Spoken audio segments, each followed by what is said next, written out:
Le premier livre des Chroniques, chapitre 13. David tint conseil avec les chefs de milliers et de centaines, avec tous les princes.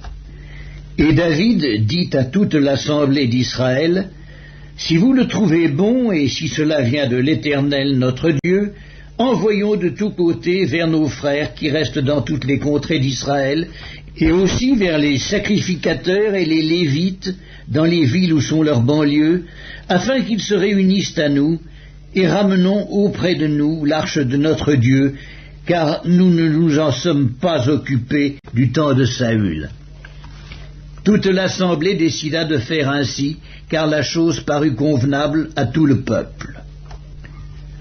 David assembla tout Israël, depuis le Shicor d'Égypte jusqu'à l'entrée de Hamath, pour faire venir de Kirjath-Jéarim l'arche de Dieu. Et David, avec tout Israël, monta à Baala, à Kirjath-Jéarim, qui est à Juda, pour faire monter de là l'arche de Dieu, devant laquelle est invoqué le nom de l'Éternel, qui réside entre les chérubins. Ils mirent sur un char neuf l'arche de Dieu, qu'ils emportèrent de la maison d'Abinadab. Uzza et Akjo conduisaient le char.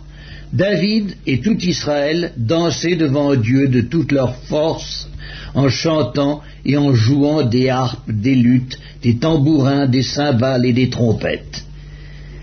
Lorsqu'ils furent arrivés à l'ère de Kidon, Uzza étendit la main pour saisir l'arche, parce que les bœufs la faisaient pencher. La colère de l'Éternel s'enflamma contre Uzza, et l'Éternel le frappa parce qu'il avait étendu la main sur l'arche. Uzza mourut là devant Dieu. David fut irrité de ce que l'Éternel avait frappé Uzza d'un tel châtiment, et ce lieu a été appelé jusqu'à ce jour Péretz Uzza.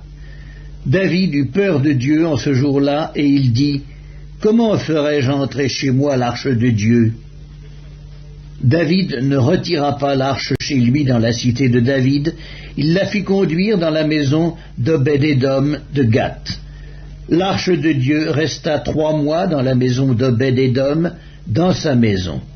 Et l'Éternel bénit la maison d'Obed-Édom et tout ce qui lui appartenait.